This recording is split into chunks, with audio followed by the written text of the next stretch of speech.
আজরাইল আলাইহিস সালাম জান কবজ করার সময় 500 ফেরেশতা পাঠান। জান্নাতি যদি হয় তবু জান্নাতি 500 ফেরেশতায় চাপ দিয়া ধরেন, জাহান্নামী হইলে 500 ফেরেশতা চাপ দিয়া ধরে। এমন কোন মানুষ নাই জান কবজ করার সময় যেই যন্ত্রণা এটা বুক করবে না। প্রত্যেকটা মানুষের জন্য এটা নির্ধারণ করা আছে। 500 ফেরেশতায় যখন চাপ দিয়া ধরে, যার জান কবজ হয় সে শুধু জানে মরার যে যন্ত্রণা। হাদিসের মধ্যে আছে মৃত্যুর যন্ত্রণা মানুষ যদি জানতো বাড়ি ঘর ছেড়ে দিয়া জঙ্গলবাসী হয়ে যেত। 500 ফেরেশতায় চাপ দেয়। মুমূর্ষ ব্যক্তি বলতে থাকে, তোমরা কারা গো? আমার বাড়িঘর সহায় সম্পত্তি সব লয়ে যাও, তবু আমার চাপটা একটু কমায়া দাও। ফেরেশতারা বাড়িঘরের লোভে কি চাপ ছাড়লো? বড় ছেলে আয়া কয়, আব্বা আমি আপনার ডাক্তার হুত, আমারে চিনছো? সখরাত কিন্তু আরম্ভ হয়ে গেছে তার। আমারে চিনছো? আমি তোমার বড় হুত। বাপে জবাব দে, হুতরে তুমি ডাক্তার হয়েছে, এটা তোমার লাভ হয়েছে, আমার কি হইল? ফারো যদি চাপটা একটু কমায় দাও। ডাক্তারের যত মেডিসিনের নাম জানে সব নামও যদি তসবির মতো ভরে কামইব।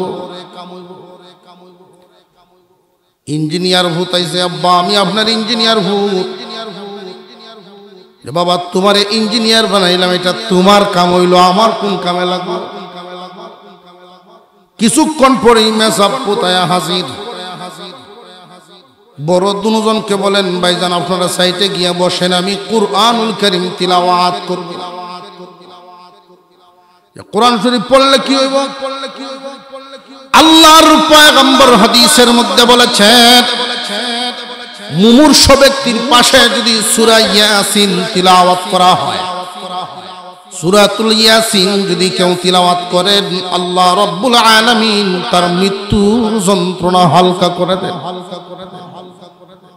এটা ডাক্তার জানে, ইঞ্জিনিয়ার জানে। যেই মাত্র পড়া শুরু হয়ে যায়, বিসমিল্লাহির রহমানির রহিম, ইয়াসিন ওয়াল কুরআনিল হাকীম। এমনি আল্লাহ পাক রব্বুল আলামিন ফেরেশতাদেরকে ডাক দিয়া বলেন, ফেরেশতারা তোমাদের কানে কি আমার কালামের তিলাওয়াতের আওয়াজ পৌঁছে নাই? এই মুহূর্তে যদি চাপ কমায় না দাও তাহলে আমার কালামের ইজ্জত রক্ষা হবে না। ফেরেশতারা চাপ ছেড়ে দেয়। আল্লাহর কালামের তিলাওয়াত শোনার বরকতে চাপ কমে গেল, মৃত্যুর যন্ত্রণাটা কমে যায়। আর মৃত্যুর যন্ত্রণা যখন কম দেওয়া হয়, জান বের হওয়ার সুরতটা কি জানেননি? বেলুনের মুখ খুলে দিল, হাওয়া যেমন বের হয়ে গেল। বেলুনের মুখটা খুলে দিলে যেইভাবে ফুস করে বাতাস বের হয়ে যায়, এইভাবেই খুব আসানের সাথে রূহ বের হয়ে যায়। আর যাদেরকে কষ্ট দিয়ে জান বের করা হয়,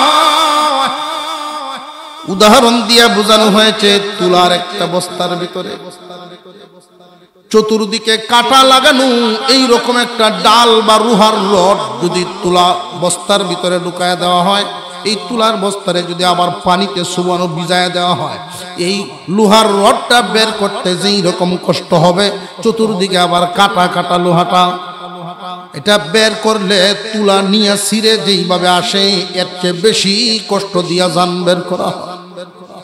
একজন মানুষ নামাজ পড়বে সহি শুদ্ধ যেন হয়। কোন ঘরে যদি 5 ভাই থাকে, 1 ভাইয়ে শিখলেই চলবে না, সবার জন্যই জরুরি। ওযু কেমনে করা লাগে, কি কারণে ওযু ভাঙ্গে, এই মাসালাগুলো একজনে জানলে চলবো না, সবার নিজে নিজে জানতে হবে। এই হবতপুর সহ আশপাশের 2-4-5 গ্রামের মধ্যে যদি একজন বড় মুফতি থাকেন তাহলে এই সবার সমস্যা সমাধান করা সম্ভব। কারণ কোন মানুষ ঝগড়া লাগিয়া প্রত্যেক দিন বউ তালাক দেয় না, বউ সারব প্রত্যেক দিন, জীবনে হতবার, জীবনে যদি হতবার এই কাম কুকাম করেই হলায় মুফতি সাহেব গিয়ে সমাধান করে দিবে। মা বাবার রেখে যাওয়া সম্পদ বন্টন করণ লাগবো, মিরাস বন্টন হবে, ফরায়েজি মাসালাগুলো মুফতি সাহেব দিবেন, জীবনে হতবার। আর যদি ওজুর মাসালাও হুজুরে দেন, প্রত্যেক ঘরে ঘরে মুফতি লাগবে। আল্লাহ বিধান করে দিয়েছেন তোমাদের মধ্য থেকে কিছু সংখ্যক মানুষ আলেম হয়ে যাও, মুফতি হয়ে যাও। সবার ঘরে ঘরে আলেম হওয়া জরুরি না, কিন্তু জরুরি কোনটা? এই হবতপুর শিক্ষা দেওয়া হইতেছে যেটা আমরা অনেক সময় ধারণা করি যে আমার সন্তান আছে 5 জন, এর মধ্যে আল্লাহর রাস্তায় দেন 1 জন, মাদ্রাসার যারা দেই মনে করি আল্লাহর রাস্তার দেম দিমুই 1 জন, আর বাকি 4 জন দিতেই তো শয়তানের রাস্তা।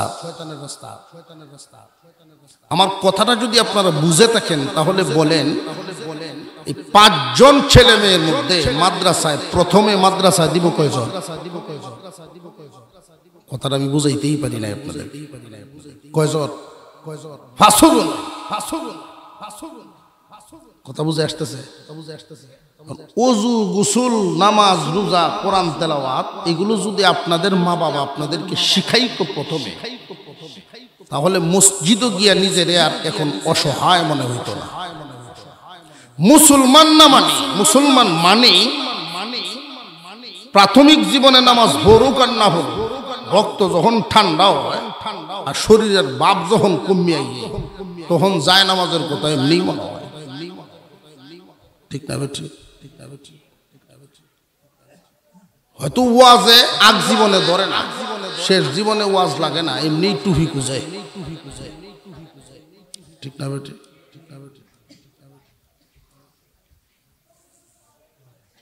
এই জন্য নামাজ না জানলে পড়বো কেমনে? প্রত্যেকটা ছেলে মেয়েকে নুরানি পড়ানো ফরজ। প্রত্যেকটা ছেলে মেয়েকে মক্তবে ইবতিদায়ী পর্যন্ত পড়ানোটা ফরজ। নাজেরারে শুধু মৌলবী বানাইবেন না, প্রত্যেকটা ছেলে মেয়েকে এই পর্যন্ত পড়ায়া এরপরে বাবার স্বপ্ন হলো ডাক্তার বানাবেন, অসুবিধা নেই, বানান। মুসলমানের সব লাইনে মুসলমানের মানুষ দরকার। মুসলমানদের সমাজে ডাক্তারের দরকার আছে, ইঞ্জিনিয়ারের দরকার, ব্যবসায়ীর দরকার, শিল্পপতির দরকার, সব লাইনে মানুষ দরকার। কিন্তু নুরানি লেভেল পর্যন্ত সবাইকেই পড়তে হবে। এরপরে যাও ডাক্তারিতে, কোরআন তিলাওয়াত জানে, নামাজ জানে, যখন ভালো লাগবে নামাজ পড়বে, মন চাইলে নামাজ পড়বে, সহি শুদ্ধভাবে পড়ব। আর যদি পড়া না থাকে মক্তবে, দুনিয়ার সব সার্টিফিকেট হাসিল হয়ে গেছে, কিন্তু আল্লাহর সামনে যায় নামাজে দাঁড়াইলে নামাজ জানতো না। শেষ জীবনে যখন নামাজের জন্য মসজিদে ঢুকে ইমামের সাথে খালি খাজ্জা লাগে। ইমাম সাহেব যদি একটু ভুল ধরেন যে সেজদাটা এমনি হইছে না, ঠিক করে দেন, তখন তার গায়ে লাগে, আঘাত লাগে যে আমি এত বড় একজন ডাক্তার, আমারে ভুল ধরে।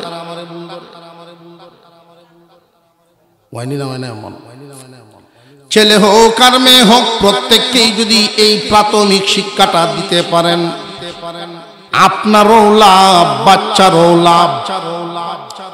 আর যদি এই শিক্ষা না দেন, শুনে রাখেন, আপনারও ক্ষতি, বাচ্চারও ক্ষতি। কেমন ক্ষতি? 40 দিনের জামাতে এক চিল্লার জন্য একটা জামাত পাঠাইছি এক জায়গায়। বুড়া বুড়া মানুষগুলো অন্তত 4টা সূরা যেন ঠিক করে আসতে পারে, কারণ নামাজ সহি শুদ্ধ হয়ে কবুল হওয়ার জন্য, নামাজ কবুল হওয়ার জন্য সহি শুদ্ধ তেলাওয়াত জরুরি। নামাজ ভঙ্গের যত কারণ এর মধ্যে এক নাম্বার কারণেই নামাজে অশুদ্ধ তেলাওয়াত করা। নামাজ ভঙ্গের যত কারণ এক নাম্বার কারণ অশুদ্ধ তেলাওয়াত। এমন তেলাওয়াত করছে অর্থ ভুলে গিয়ে আলহামদুলিল্লাহি রাব্বিল আলামিন, সমস্ত প্রশংসা আল্লাহ রাব্বুল আলামিনের জন্য। আলহামদু হা উচ্চারণ হয়েছে, এই জায়গায় আলহামদুলিল্লাহ কইয়া যদি কেউ কয় আলহামদু, সব ঠিক আছে, খালি একটা জায়গা বলেছে হামদু আর হামদু, বেশ কম বেশি হয়েছে। হা আর হা দুই হরফে শুধু বেশ কম, অর্থ দ্বারায় সকল সিরাভারা কাবু আল্লাহর জন্য। আলহামদু যদি বলেন সকল প্রশংসা আল্লাহর জন্য, আর আলহামদু সিরাবিরা যা কাভর আছে সব আল্লাহর জন্য। এখন বুঝে আসছে না? একজন সন্তানকে যদি মাদ্রাসায় পড়াইতে পারেন প্রাথমিক লেভেল পর্যন্ত, একজন মানুষ 25 বছর পর্যন্ত পড়াশোনা করতে পারে। 3 বছর যদি মক্তবে পড়ান তার পড়ার জীবন শেষ হয়ে যাবে না। 100 ছেলে মেয়ে, 100 সন্তান ছেলে মেয়েকে আপনি স্কুলে দিলেন, 100 সন্তানকে স্কুলে দিলেন। এই স্কুলে কি আখিরাতের কোন শিক্ষা আছে না সব দুনিয়ার শিক্ষা? আওয়াজ দেন, আওয়াজ দেন। দুনিয়ার শিক্ষা, দুনিয়া কেমনে কামাইব, দুনিয়া কেমনে হাসিল হবে, এই দুনিয়ায় থাকবে যতদিন কিভাবে দুনিয়াদারি করবে এই শিক্ষা সেখানে দেওয়া হয়।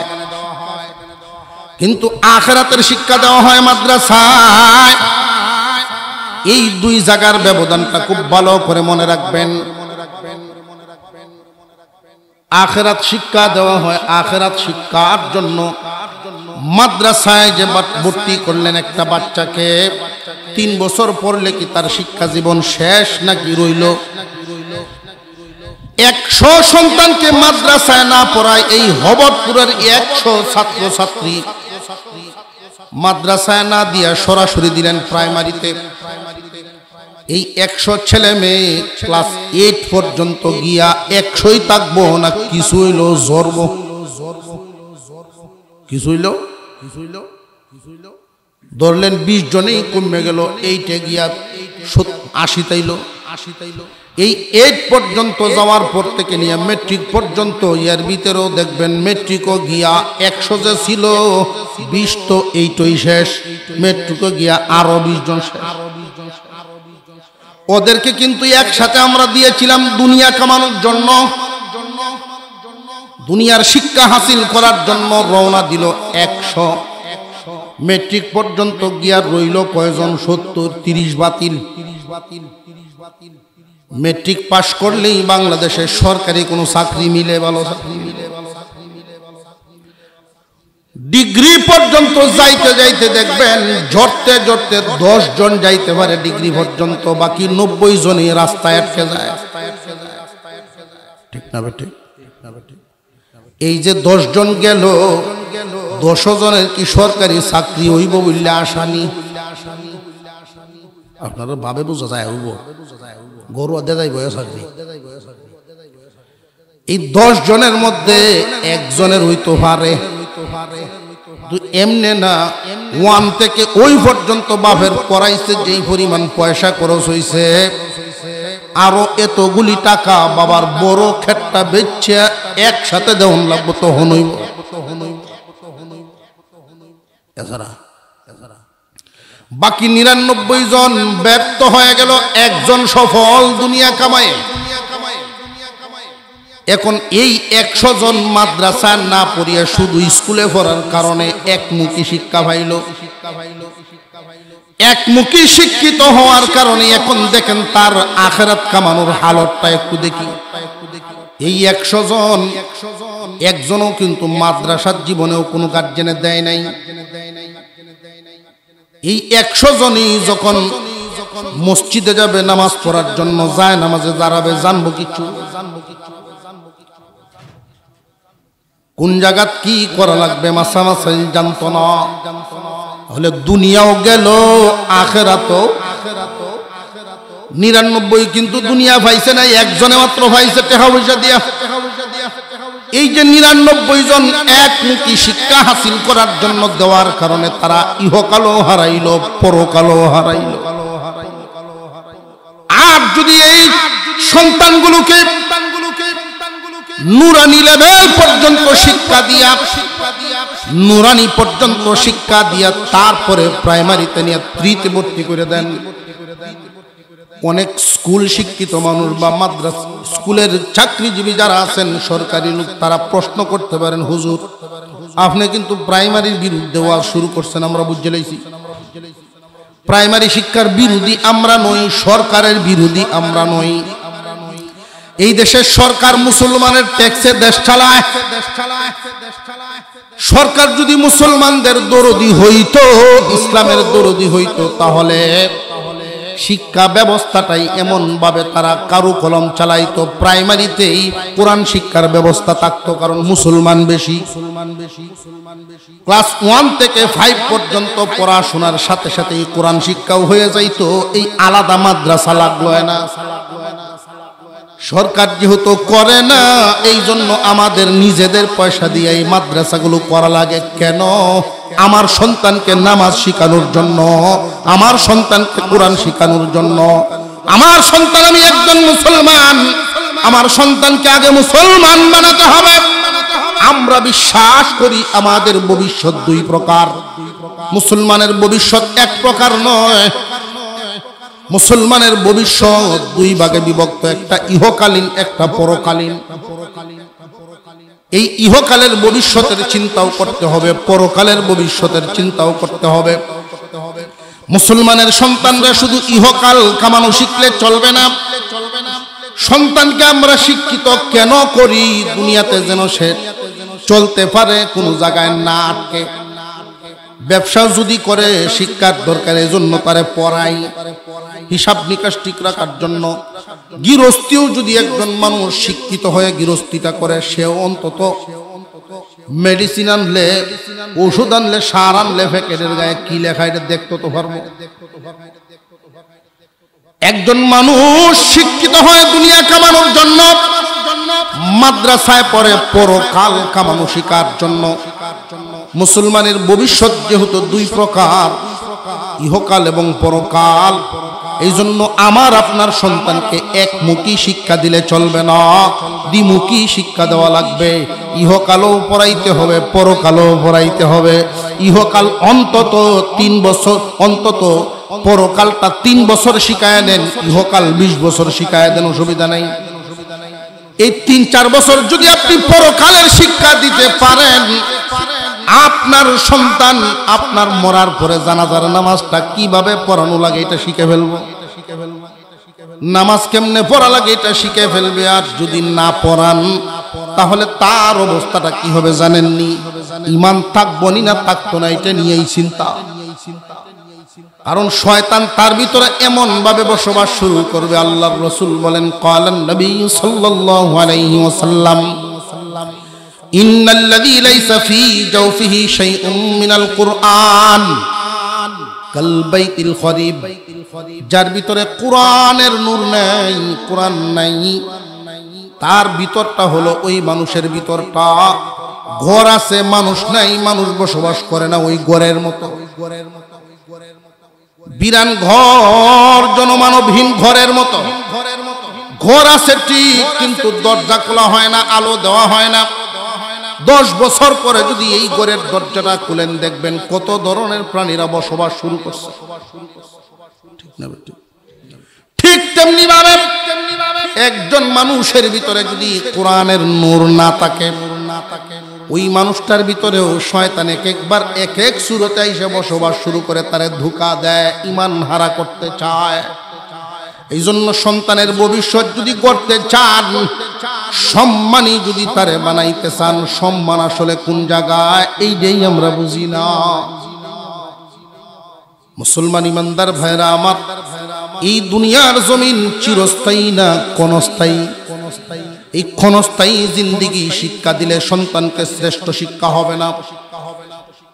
ওই যে 99 জন 100 জন ছাত্র ছাড়ছিলাম স্কুলের লাইনে, এবার আসেন মাদ্রাসার লাইনে একটু দেখি। 100 ছাত্র ছাত্রী মিলাই আমরা মাদ্রাসার লাইনে ছাড়ি, এখন দেখি এটার ফলাফল কি হয়। 100 ছাড়লাম, ক্লাস 5 পর্যন্ত পরীক্ষা দিল 80 জনে, বাকি 20 জন জ্বরে গেল। এই 20 জন যে জ্বরছে একবারে বাদ না ওযু গোসল হইলেও শিখছে, কিছু হইলেও। আর প্রাইমারি পর্যন্ত যদি 80 জন শিখিয়া থাকে তাহলে তার লাভটা হইল। প্রাইমারি পর্যন্ত যারা এখানে পড়ে এদেরকে পরীক্ষা করে দেখে লাইবেন, কোনো একটা কাগজ তার হাতে দিয়ে দেখবেন যে বই পুস্টারটা পড়ে আমারে শোনাও, পড়ে ঠিকই শোনাইতে পারবো। তুমি আমারে অঙ্ক ইংরেজি সামান্য কিছু পড়ে শোনাও, যোগ বিয়োগ পূরণ ভাগ হিসাব নিকাশটা করে শোনাও, এইটাও পড়তে পারবো। তাহলে লস হইল না, দুনিয়ার দিক থেকে লস না কিছু হইল আছে। আর আখিরাতের শিক্ষা আপনি যদি এই মুহূর্তে প্রাইমারি পর্যন্ত পড়া বাচ্চাটার নিয়ে কোনো গুরুস্থানের পাশে যান, কবরের কাছে দাঁড়ায় কি পড়া লাগবে এটা সে শিখে ফেলছে, জানাজা কেমনে পড়ানো লাগবে শিখে ফেলছে। এই 80 জন সফল, এখান থেকে আর সামনে যাইতে পারে নাই, আরো 20 জন জড়ে গেছে। দুনিয়ার কোনো চাকরি পাইল না ঠিক আছে, কিন্তু মসজিদে গিয়া অসহায় হবে না, ইমাম না থাকলে নামাজটাও পড়ায় দিতাম।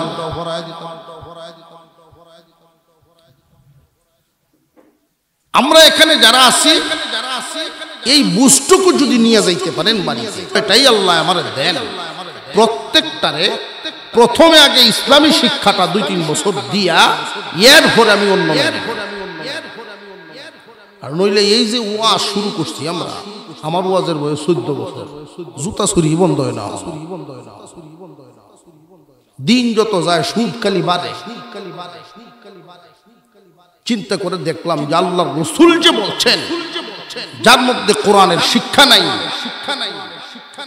তার ঘরটা বিরান ঘরের মতো, তার অন্তরটা। সাময়িক সময়ে বয়ান শুনে মানুষ মনটা একটু নরম হয়, কিন্তু উঠে গিয়াই যেই সেই যেই, আর কোরআনের নূর যার ভিতরে থাকবে এই মানুষটা নাস্তিক হবে না, মুরতাদ হবে না। আপনার সন্তান আমার সন্তানকে এই ভুলটা যেন না করি। অনেকেই মনে করে স্কুলে পড়াইতেছি, ওখান পড়াই, পরে ডিগ্রি পাস করে পারলে হের নমাজ হে শিক্ষা লইব না। ভুল, আপনার চিন্তাটা ভুল। আপনারা এখানে যারা আছেন মাদ্রাসাত পড়ছেন না, আপনারা কি বড় হয়ে শিখতে পারছেন? আমি 40 দিনের জন্য একটা জামাত পাঠাইছিলাম এক জায়গায়, বুড়া মানুষ দিকে 4টে সূরা শিখতে, 26 দিনের মাথা 2 জন আলেম সাথে ইসলাম। তোমরা কামে হইলো মুরব্বীদেরকে 4টে সূরা সহি শুদ্ধ করে শিখাই দিবা। আমার ভিডিও করে একটু রেকর্ড করে পাঠাইছে, হুজুর 26 দিন মেহনত করলাম এই মানুষটির তলে। সূরার হালত হইল হাম্মালাতাল হাতাল, হাম্মালাতাল হাতাবা কুতারে না, লাতাল ফাতাল, তাব্বাত ইয়াদা আবে কয়, লাহাবে ও তাব্বে, মায় আগে না, মা আগনাটার উচ্চারণ হয় না, মায় আগে না। এই জন্য কাঁচা থাকতে নানুয়ালে বাঁশ, পাকলে করে ঠাস ঠাস। এখন যতই চেষ্টা করে এই আরবি হরফগুলো আর জায়গা লইতো না। ছোট বাচ্চাদেরকে আমাদের বাড়ি গড়ে ভাই বেরাদর পাড়া প্রতিবেশী যত মুসলমানের সন্তান মানেই প্রথমে ইসলামী শিক্ষা, এরপরে দুনিয়ার শিক্ষা। মনে থাকবে তো ইনশাআল্লাহ। প্রত্যেকেই এরাদা করে নাতিনাত কর সহ, এটা আপনারও লাভ তারও লাভ। আর যদি এক মুখে শিক্ষা দেন শুধু তার লাভ হইল, আপনার কোনো লাভ হইল। তার লাভ শুধু দুনিয়া, আখিরাত লাভ। একজন ডাক্তার হইল, কবরে কোন কাম লাগবো, কাম লাগবো। আমরা মনে করি যে মাদ্রাসা পড়াইলে কোনো লাভ নাই, কাম লাগতো না, এটা অনেকেই ধারণা করে। ভাত খাইব করতো, এক সময় মানুষ এটা ধারণা করতো মাদ্রাসা পড়াইলে ভাত খাইতো না, মাদ্রাসা পড়াইলে খাইবো কেমনে, এই কথা করতো। আমরা এক হুজুর এই প্রশ্নের উত্তরে বলতেন, হ ঠিক হই, মাদ্রাসা পড়াইলে খাইবো কেমনে, যেই হদ সামনে আইয়ে খাইয়া শেষ করতে পারে না, খাইবো অতটা। রিজিক আল্লাহ প্রশস্ত করেন পরিশ্রমের দ্বারায় না, রিজিকের প্রশস্ত হয় ইবাদতের দ্বারায়।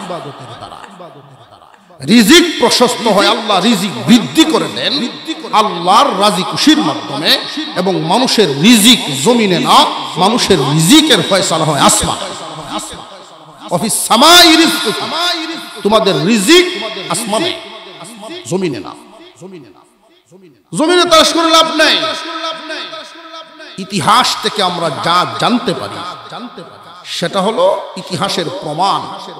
যেই জায়গায় রহমতি বরকতি মানুষ থাকে, ওইখানেই আল্লাহর রহমত বরকত নাজিল হয়। একটু জোরে কোন সুবহানাল্লাহ। আর আমরা চিন্তা করলো মাদ্রাসার যদি দেও নই লাগে, আতুল্লুলা ল্যাংরা যেটা আছে এইটারে দেয়, ঠিক না বেঠি? একই বাপের তিন ভূত, একই বাপের তিন ভূত, দুইটা দেখতে খুব মাশাআল্লাহ সায় সুন্দর, এই দুইটারে দিছে স্কুল, আর একটা দেখতে লেসা ফেসা। তো স্বামী স্ত্রী দুজন বুদ্ধি করছে তো এইটার মাদ্রাসা দেলাই আল্লাহ বিল্লাহ করে খাইব না, দিছে মাদ্রাসা। এক ছেলে ডাক্তার আর এক ছেলে ইঞ্জিনিয়ার, দুইজন দুইটাই। আর ওই বেড়া যেটা হাবিব চাবুয়া মেসা হয়ে গেছে, মৌলানা তিনো ফুট শহর। বাপ গ্রামের বড় গিরস, ফুতাইতে টেকা কামায় কি দিব এই চিন্তায় না, বাপের দান বেচার হইছে আর ছেলেরা দেয়ও না। যখন কুরবানির ঈদের সময় তারা বাড়িতে আসে, দুই ফুট ডাক্তার আর ইঞ্জিনিয়ার বাপের কাছ থেকে গাড়ি ভাড়া নেয়, ট্যাক্সি ভাড়া করে আইয়ে বাড়ি। ড্রাইভারের কয় আব্বার টেনকে কো, আব্বার কাছে পয়সা আছে, দান বেচার পয়সা লাখ লাখ টাকা আছে, দোকান ভাড়া। এমনি তো কইতে পারে না যে আব্বা লাখ লাখ টাকা তোমার কাছে, কিতাও না, এই ভাড়াটা নেয়। আর মেসা ভূত যাইয়ে কুরবানির ঈদ চলতেছে, দুই ভূত আইছে, ঈদে সামিল হইলো, আব্বার টেহা দিত, আব্বা কুরবানি দিতেছে, আমরা দেওয়ান লাগে খেললে। তো মেসা বেটা তো এটা মাসলা জানে, বাপের আব্বা আপনি যে কুরবানি দিতেছেন এই 10,000 টাকা কুরবানিতে লাগাই নিয়েছে, আমিও সামিল রইলাম। মুরব্বী মানুষ খুব বুঝদার, বিবি সাহেবরা ডাকিয়ে নিয়ে জিগায়, রে ভুল করিয়েছি হিসাবে, যে অতদিন পরে কিতাব ভুল করছো, যে দুনিয়ার দিন 2 লাইনে পড়াইছি, 2টারে এখন পরীক্ষা করে দেখলাম, 2টা যে দুনিয়ার লাইনে পড়াশোনা করছে শুধু দুনিয়াই জানে, আখিরাত জানে না। কুরবানি যে একটা ওয়াজিব আমল এটা বুঝেই না। হাজি সাহেব হিসাব মিলায় লাডির আগা দিয়ে মাটি দেবে, কি ভুলটা করলাম। দুনিয়া শিখছে, আখিরাত শিখে নাই। কুরবানির জন্য আমার মেসাব করতে 10,000 দিছে, এই দিতে দিছে না, হেরান মনে মনে গুস্তু খাইতে নিয়েছে।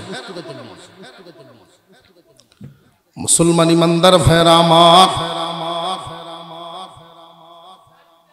হাজি সাহেব মনে মনে নিয়ত করলেন একদিন যে আমি শহরে যাই, হালত দেখিয়াই কারে কোন লাইনে ভরাইলাম, কার জীবন যাপন কেমন।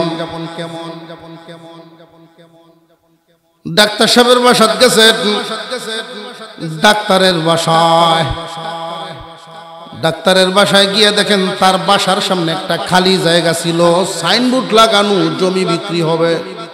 বাসাকে দেখে এখন গিয়া দেখে সাইনবোর্ড নাই, ফাউন্ডেশন দেওয়া, রড বেরিয়ে। মানুষেরা জিগায় যে এটা কার? এখানে যে ডাক্তার সাহেব থাকেন, এটা উনি কিনছেন, 6 তলা বাড়ি করতেছে। হাজী সাহেবের কলজাতে একটা ধাক্কা লাগছে। আমি যে মেসাব ফুট, এটা যে মেসাব বানাইছি, সাইকেল কিনছে একটা, আমার কাছে দোয়া লইছে। আব্বা আপনি জিন্দা আছেন, আমার জন্য দোয়া করবেন, সাইকেলটা কিনতেছি, এটা যে আমি চালাইমু, আপনার দোয়া থাকলে মুসিবত থেকে আল্লাহ বাঁচাইব। কিন্তু এই ডাক্তার 6 তলা বাড়ি করে পর্যন্ত আমি শুনলামই না। যদিও আমি টাকা দিলাম না, কিন্তু দোয়া তো চাইতে পারতো। বিরাট মুসিবতে পড়ে গেলাম। উনি বাসার ভিতরে আর গেলেন না। নাতিগুলারা রাস্তায় পায়ে দেখে এখান থেকে উনি বিদায় হয়ে চলে আসতেছেন। এমনি দেখা যায় একজন মানুষ খুব রাগান্বিত হয়ে আইতেছে, ডাক্তারের আজ খবর আছে। তো বুড়া বেটা ডাক্তারের খবর আছে কইলে নিজের হুতের ব্যাপারে একটা কথা আটকাইছে। কি তো হইছে আপনার? কয় আমি 3 কের জায়গা বন্দুক দিয়া ডাক্তার দেখাইবার লাগে নাই, কিন্তু আমার কামটা কি করছে দেখেন। প্রেসক্রিপশন লিখে দিয়েছে 100 ব্যাগ সিমেন্ট একটা হইলে দিন 3 বার। 100 ব্যাগ সিমেন্ট একটা হইলে দিন 3 বার, এটা কি তা? তখন বাপে বুঝাইছে যে দেখেন, যখন আপনারা সে দেখতেছে এই সময় মিস্ত্রি ফোন দিছে, তারা 100 ব্যাগ সিমেন্ট যে লাগবে এটা আপনি প্রেসক্রিপশনে লিখেছে। মাথা ঠিক নাই, দুনিয়া উঠে উঠছে, আখেরাত ভুলে গেছে। শুধু দুনিয়ার হিসাবেই বুঝে, আখেরাত বুঝে না। হাজী সাহেব বাবা তোমার দুনিয়া লইয়া তুমি তাহো, আমার আর এখানে তাকার দরকার। চলে আসছে মেসাব বেড়ার মসজিদের সামনে গিয়ে খালি লামছেন এশান নামাজের আগে। 4-5 মুসল্লি এক কইছে ব্যাগ লয়, কি একজনে ছাতি লয়, ইমাম সাহেবের বাপ। ইমাম সাহেব হুজুর নিজে গিয়া বাপের জুতা দিলইছে। মুসল্লিরা কয় হুজুর আমার কাছে দেয় না, বাবার কাছ থেকে বরকত নিতে হইলে জুতা আমারই টানালো। এই কথাটার এই বুঝটুকু তার ভিতরে ঢুকছে কখন? দিন শিখছে যখন। আজকে আমাদের সমাজে মা বাবার প্রতি সন্তানের যে দায়িত্বে অবহেলার 1 নাম্বার কারণ হলো দিনই বুঝেই নেই, দিনই শিক্ষাই এদের নাই।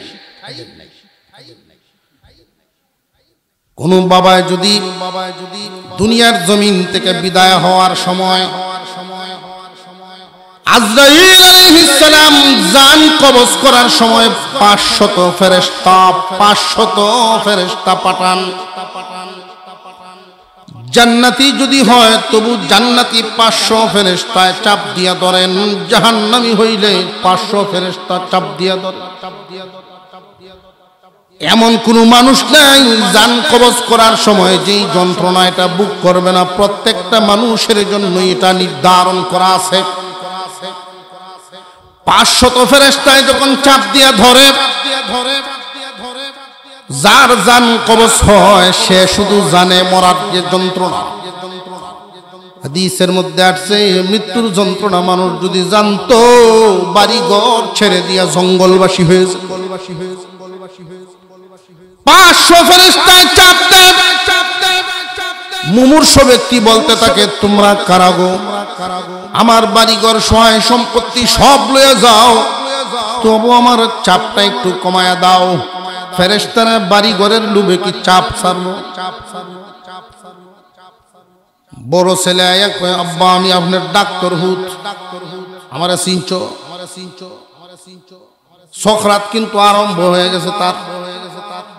আমারে চিনছো? আমি তোমার বড় হুত। বাপে জবাব দে, পুত্রে তুমি ডাক্তার হইছো, এটা তোমার লাভ হইছে, আমার কি হইল? ফারো যদি চাপটা একটু কমায় দাও, ডাক্তারের যত মেডিসিনের নাম জানে সব নামও যদি তসবির মতো ভরে কামইব। ইঞ্জিনিয়ার ভূত আইছে, আব্বা আমি আপনার ইঞ্জিনিয়ার ভূত। বাবা তোমারে ইঞ্জিনিয়ার বানাইলাম, এটা তোমার কাম হইল, আমার কোন কামে লাগলো? কিছুক্ষণ পরেই মেসাব পোতায়া হাজির। বড় দুজনকে বলেন, ভাইজান আপনারা সাইটে গিয়া বসেন, আমি কুরআনুল কারীম তিলাওয়াত করব। কোরআন শরীফ পড়লে কি হইব? আল্লাহর পয়গম্বর হাদিসের মধ্যে বলেছেন, মুমূর্ষ ব্যক্তির পাশে যদি সূরা ইয়াসিন তিলাওয়াত করা হয়, সূরাতুল ইয়াসিন যদি কেউ তিলাওয়াত করেন, আল্লাহ রাব্বুল আলামিন তার মৃত্যুর যন্ত্রণা হালকা করে দেন। এটা ডাক্তার জানে, ইঞ্জিনিয়ার জানে। যেই মাত্র পড়া শুরু হয়ে যায়, বিসমিল্লাহির রহমানির রহিম, ইয়াসিন ওয়াল কুরআনিল হাকীম। এমনি আল্লাহ পাক রব্বুল আলামিন ফেরেশতাদেরকে ডাক দিয়া বলেন, ফেরেশতারা তোমাদের কানে কি আমার কালামের তিলাওয়াতের আওয়াজ পৌঁছে নাই? এই মুহূর্তে যদি চাপ কমায় না দাও, তাহলে আমার কালামের ইজ্জত রক্ষা হবে না। ফেরেশতারা চাপ ছেড়ে দেয়, আল্লাহর কালামের তিলাওয়াত শোনার বরকতে চাপ কমে গেল, মৃত্যুর যন্ত্রণাটা কমে যায়। আর মৃত্যুর যন্ত্রণা যখন কম দেওয়া হয়, জান বের হওয়ার সুরতটা কি জানেননি? বেলুনের মুখ খুলে দিল, হাওয়া যেমন বের হয়ে গেল। বেলুনের মুখটা খুলে দিলে যেইভাবে ফুস করে বাতাস বের হয়ে যায়, এইভাবেই খুব আসানের সাথে রূহ বের হয়ে যায়। আর যাদেরকে কষ্ট দিয়ে জান বের করা হয়, উদাহরণ দিয়ে বোঝানো হয়েছে, তুলার একটা বস্তার ভিতরে চতুর্দিকে কাটা লাগানো এই রকম একটা ডাল বা রুহার রড যদি তুলা বস্তার ভিতরে ঢুকায় দেওয়া হয়, এই তুলার বস্তারে যদি আবার পানিতে চুবানো ভিজায় দেওয়া হয়, এই লোহার রডটা বের করতে যেই রকম কষ্ট হবে, চতুর্দিকে আবার কাটা কাটা লোহাটা, এটা বের করলে তুলা নিয়ে ছিঁড়ে যেইভাবে আসে, এর চেয়ে বেশি কষ্ট দিয়া জান বের করা হয়। কুরআনুল কারীম শিক্ষা দেওয়ার কারণে শুধু কি ছেলের লাভ হইল না বাপেরও লাভ হইছে? উভয়ের লাভ। জানাজা যখন শুরু হয়, লাশ সামনে নিয়া বাবার এই দৃশ্যগুলো সন্তানের চোখে ভাসতে থাকে। আমার আব্বা আমাকে মানুষ করার জন্য কি কষ্ট করেছেন, সব যখন চোখের সামনে ভাসতে থাকে, মার কথাগুলো তার কানে ভাসতে থাকে। লাশ সামনে নিয়ে জানাজার জন্য যখন দাঁড়ায়, চোখের পানি আইসা যায়। আল্লাহ রাব্বুল আলামিন ডাক দিয়া জিজ্ঞাসা করেন, ফেরেশতারা রে, ইমাম কেন কান্দে? ইমাম কান্দে কেন? আল্লাহর রক্তের সম্পর্ক। এই ইমামকে কুরআন শিক্ষা দিয়েছে মা বাবা, আমার কালাম শিক্ষা দিয়েছে। এই জন্য আমি মা বাবার জিন্দিগির 80 বছরের গুনাহ মাফ করে দিলাম। সন্তানকে আরবি কোরআন শিক্ষা দেওয়ার কারণে, দিন শিক্ষা দেওয়াতে মা বাবারও লাভ আছে না নাই? আর যদি তকদির ভালো হয়, কপাল যদি ভালো হয়, একজন সন্তানকে কোরআনের হাফেজ কেউ বানায়া দিতে পারে। কুরআনুল কারীমের হাফেজ যদি বানায়া দিবার পারেন বা আলেম বানায়া দিছেন, এই সন্তান হাফেজ আলেম হওয়ার কারণে কিয়ামতের দিন আল্লাহ রাব্বুল আলামিন ফেরেশতাদেরকে ডাক দিয়া বলবেন, আলেমের সাথে আলোচনা হবে পরে, তার গুনাহ আছে কিনা বিচার আচার এই চিন্তা করে। আগে আলেমের মা বাবার সম্মান দাও, আলেমের মা বাবার মাথায় নূরের টুপি পরায়া দাও। আলেমের মা বাপ যে আছে তার সম্পর্কের তো কোনো ভুল নাই, আর মা বাবা তার সন্তানকে হাফেজ বানাইলো, আলেম বানাইলো, এই জায়গায় কোনো গ্যাপ নাই। সন্তানকে আলেম বানাইলে মা বাবার ইজ্জত হাসরের মাঠে নূরের টুপি পরায় দেয়। রিজিক আল্লাহ পাক রব্বুল আলামিন মানুষকে দুনিয়াতে পাঠাইবার আগে তার রিজিক পাঠাইছে। এই চিন্তায় কেউ সন্তানকে দিন শিক্ষা থেকে দূরে সরাবেন না যে কি করে খাইব। স্কুল লাইনে পড়লে সবাই কি সফল হয়ে যায়? বরং এখন বর্তমান সময়ে সারা দেশের যে হালত চলতেছে শিক্ষা ব্যবস্থার উপরে, মুসলমানদের জন্য মাদ্রাসা শিক্ষা ছাড়া, ওই লাইন ছাড়া কোনো আশ্রয়ের জায়গা নেই। বড় বিপাকে বড় বড় অফিসারদের সন্তানদেরকে এই মুখী করা হচ্ছে। এখন নজর দিয়ে দেখেন, বড় বড় অফিসার তারা হিসাব মিলায় দেখছে বাংলাদেশের যত বৃদ্ধাশ্রম, এই বৃদ্ধাশ্রমগুলোর রিপোর্ট আমি নিজে নিচ্ছি। কোন আলেম হাফেজের মা বাপ সেখানে পাওয়া গেল না। এমনও জিজ্ঞাসা করা হয়েছে, এমন কি কেউ আসেননি সন্তানকে সহি শুদ্ধ শুধু কোরআন শিক্ষা দিছিলেন মক্তবে? না, এমনও কেউ নেই। এমন সন্তানের মা বাপে ওইখানে গিয়ে আশ্রয় নিতে হয় যারা একমুখী শিক্ষা দিয়া বসবাস করছে হবতপুর, স্বপ্ন দেখছে আমেরিকার, বসবাস করছে গ্রামে, স্বপ্ন দেখে বিদেশের কৃষ্টি কালচার, ওই সমস্ত পশ্চিমাদের কালচার লালন পালন করার মধ্যে দিয়ে আল্লাহর রসুলের সুন্নত বাদ দিয়া, তরিকা বাদ দিয়া, ইসলামী তরিকা বাদ দিয়া খ্রিস্টানি তরিকায় বড় বানাইছে। স্বপ্ন শুধু দুনিয়ার দেখানোর কারণে এই স্বপ্নে এখন অন্ধ হয়ে গেছে। মা বাপ কি জিনিস বুঝে না।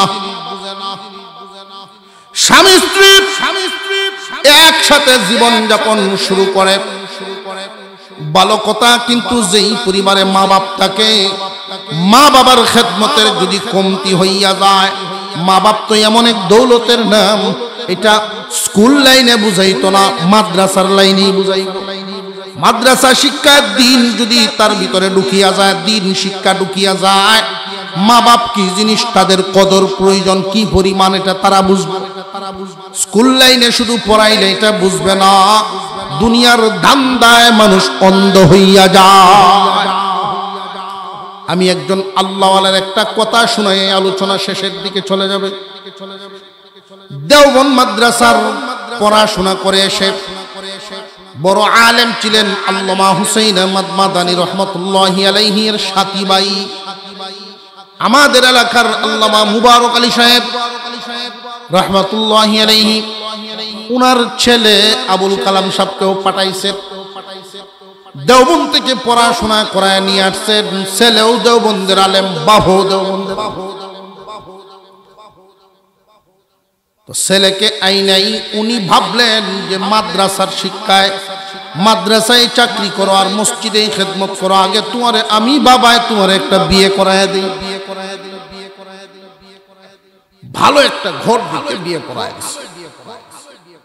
তো হুজুরের এক অভ্যাস হয়ে গেছে, আলেম ওলামাগণ এমন একটা সময়ও গেছে ফাতা খাইতেন, সাদা ভাতা, ফান খাওয়ার অভ্যাস আলেমদের আছে না নাই? ফানের দামটা একটু শুধু আলেমরা বাড়াইছে,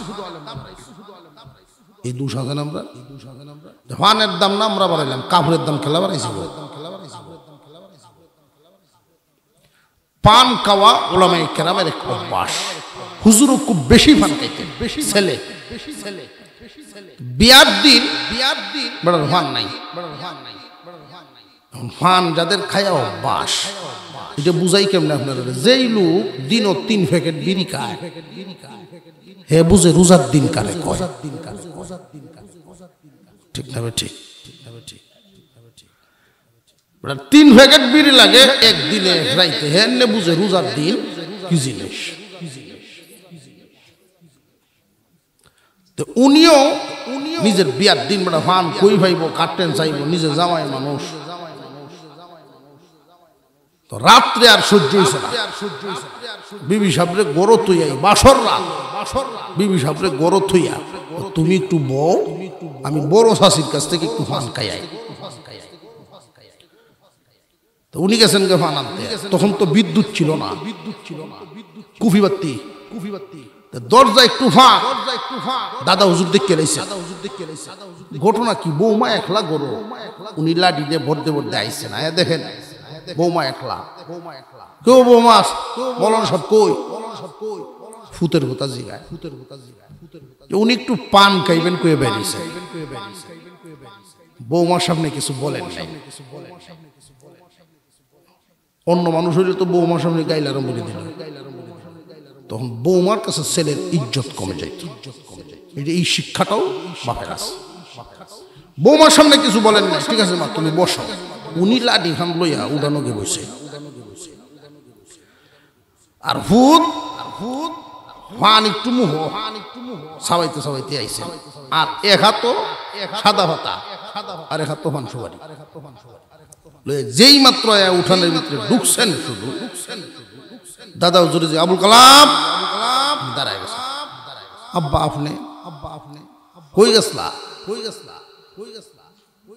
সারাদিন ফান খাইছি না তো বাজার, চাচি আমার কাছ থেকে একটু ফান সুপারি আনছি। আমি বুঝতে পারছি এই পান সুপারি তোমার কাছে কি পরিমাণ গুরুত্ব পেয়েছে। আজকে এমন একটা রাত্রিতেও যেহেতু তোমার বাইরম লাগছে, অনেক গুরুত্বপূর্ণ হয়ে গেছে তোমার কাছে।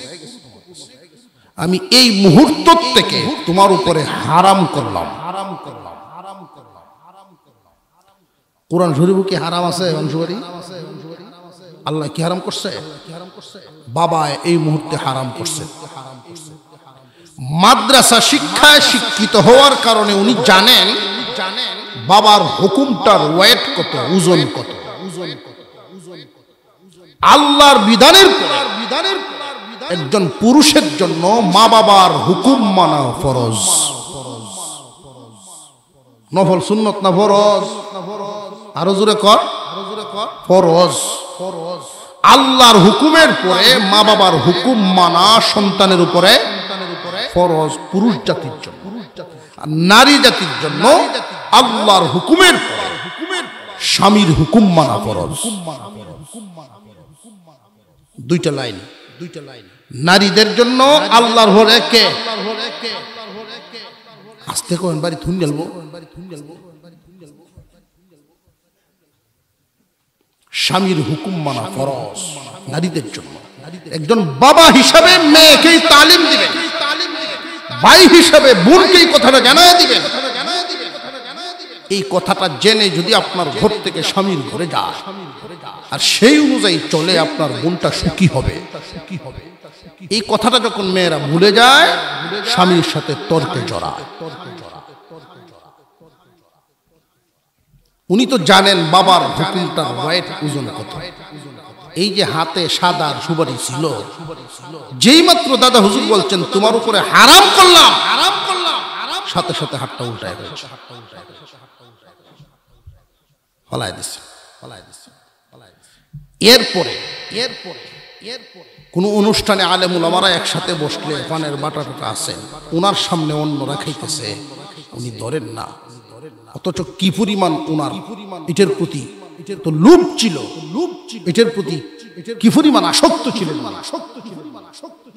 দাদা হুজুর দূর থেকে খেয়াল করতেন, দেখি তো আবুল কালাম সোয় কিনা। না, সারা জিন্দেগি খাটাইছেন পান সুপারির দিকে উনি আর কোনোদিন হাত দেন নাই। তো দাদা হুজুর দূর থেকে চোখের পানি ছেড়ে দিতেন। আমার ছেলেকে দিন শিখাইছে, এই জন্য বুঝে আমার হুকুমটার ওজন কত। মা বাবার মন থেকে যে দোয়াটা পায়, মা বাবার মন থেকে যেই দোয়া আসে, যেই সন্তানে মা বাবার মনের দোয়া রাখতে পারে, সে সুখী, সে সুখী হবে। কিরকম সুখী? আল্লাহ পাক তিনটা নিয়ামত দিবেন দুনিয়াতে মা বাবার দুয়ার বদৌলতে। মা বাবার দুয়ার বদৌলতে সন্তানকে, যুবকরা কান পেতে শুনেন, কান পেতে যুবকরা কান পেতে শুনে রাখো, মা বাবার দুয়া যারা পায় দুনিয়াতে তিনটা নিয়ামত পাবে। এক নাম্বার কামাই রুজিতে বরকত। কামাই রুজিতে বরকতের মানে কোটি কোটি টাকা হবে বিষয়টা কিন্তু এমন না। এই অর্থটাও বুঝে নেওয়া দরকার। বরকতের অর্থ হইল রুজি রোজগার যাই হোক পেরেশান মুক্ত জীবন চলব। তা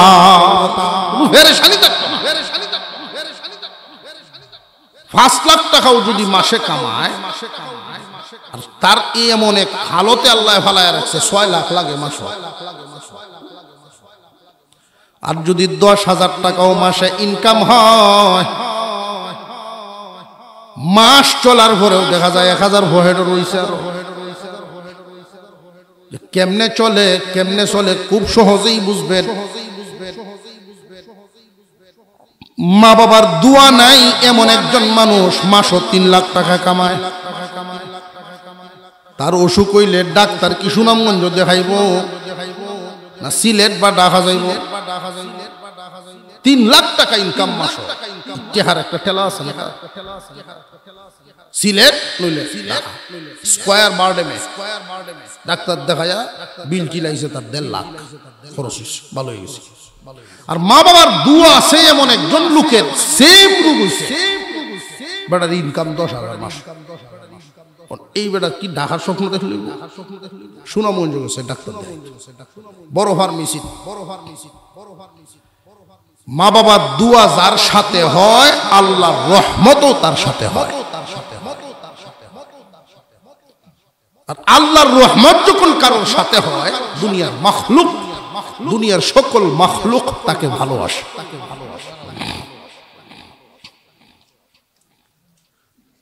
এমনি ফার্মেসি মনে কয় তোমারও এই অসুখ হয়েছে, এত বড় সমস্যাটা, তবে তোমার ভাগ্যটা বালা, তোমার তকদির বালা। আমার ছোটবেলার এক সাথী, সে অনেক বড় ডাক্তার, সুনামগঞ্জ আইসিল ঘুরতো শিমুল বাগান দেখতো। আমার ফার্মেসি বইছে একটু সাকাই আয়ো তোমার দেখাই দিই। ডাক্তার গুনানের স্কয়ার বারডেমে হেন রুগী দেয়। মা বাবার দুয়া যদি সাথে হয়, দূরের ডাক্তার কাছে হয়। বন্ধু লয়ে গেছে, দোস্ত দেখে দোষে গরিব মানুষ, তখন চোখটা টান দিয়েছে, জিব্বাটা দেখছে, প্রেশারটা আমার পেয়ে ওষুধ দিছে 70 টাকা, খায়া ভালো হয়েছে। হেবেটার গেছে 1.5 লাখ দৌড়াদৌড়ি, আর এর গেছে বরকত বুঝাইছে। কাম একটাই, তো আল্লাহ সেভ করবেন। মা বাবার দোয়া যদি সাথে থাকে, রিজিকে বরকত হবে, কামাই রুজুতে বরকত, বরকতি রিজিক। 2 নাম্বার নিয়ামত, আল্লাহ তার সন্তানগুলোরে মানুষের মতো মানুষ বানায় দেন। আর মা বাপ যদি অসন্তুষ্ট থাকে, লাখ লাখ টাকা ইনকাম করলেও পেরেশানি দূর হইতো না, নিজের সন্তান মানুষ হইতো না। আপনারা প্রশ্ন করতে পারেন, হুজুর আমরা সাতের বাড়ি এরকম দেখছি, মা বাবার কথা শুনে না, তো পুত্রে আমেরিকা পড়ায় কেন? ভাই শিক্ষিত হওয়া এক জিনিস, মানুষ হওয়া আরেক জিনিস। শিক্ষিত হওয়া এক জিনিস, মানুষ হওয়া। এই যে একটু আগে বললাম, বৃদ্ধাশ্রমে যাদের মা বাপ রে দিছে, এরা কি অমানুষ? অশিক্ষিত? শিক্ষিত ঠিক, মানুষ হইতে পারে না। মা বাবার ভাগ্য সন্তানের 1 নাম্বার নিয়ামত বরকতি রিজিক, সন্তানাদি মানুষ হবে। 3 নাম্বার হলো আল্লাহ পাক তাদেরকে সুস্থ একটা হায়াত দিবেন। আল্লাহ তাআলা উভয় পক্ষকে, সন্তানদেরকে যেন এই তৌফিক দেন। যুবকরা মনে রাখবা, মা বাবার খেদমত, মাতা পিতা যেন তোমার আচরণে সন্তুষ্ট থাকে। আর গার্জিয়ান যারা আছে, আমরা এই কথাটা যেন না বলি, সন্তানদেরকে প্রত্যেকটা মাদ্রাসা শিক্ষা আগে দিতে হবে, দ্বীনি শিক্ষা আগে দিতে হবে, এরপরে আপনি ডাক্তার ইঞ্জিনিয়ার যা ইচ্ছা বানাইতে থাকেন, কোনো অসুবিধা নাই। প্রাইমারি শিক্ষাটা এখান থেকে দিতে হবে, এটা মনে থাকবে ইনশাআল্লাহ। আল্লাহ তাআলা যেন আমাদের সকলকে তৌফিক দেন, বলুন আমিন। আরো জোরে বলেন আমিন। হাসরের মাঠ হবে, এই বিশ্বাস আমরা কার কার আছে? আসেনি? আটটা একটু তুলে দিন না, অনেকে তেরা হয়ে রয়েছে, অর্ধেক বিশ্বাস। সুজা করে আলহামদুলিল্লাহ। হাসরের মাঠ যখন হবে, আল্লাহ পাক কিছু লোককে স্পেশাল কিছু সম্মান দিবেন, এর মধ্যে আলেমগণ। আল্লাহ বলবেন, আলেমরা তোমাদের সুপারিশ গ্রহণ করা হবে, রাসূল ঘোষণা দিয়ে গেছে। এই জন্য দুনিয়ার জমিনে হাফেজ আলেমদেরকে মন থেকে মহব্বত করবেন, এই আশায় আল্লাহ যাতে খুশি হন। হাসরের মাঠে কোনো আলেমের সুপারিশ যেন নসিব হয়, এই আমলটা সারা জিন্দেগি ভর মনে রাখবেন। আল্লাহ পাক আমাদেরকে বুঝার আমল করার তৌফিক দান করেন। এই এলাকার যত মুর্দেগান আছেন সমস্ত মুর্দেগানকে আল্লাহ মাফ করে দেন, মাদ্রাসাকে আল্লাহ কবুল করেন, বলুন আমিন। ওয়া আখিরু দাওয়ানা আনিল হামদুলিল্লাহি রাব্বিল আলামিন।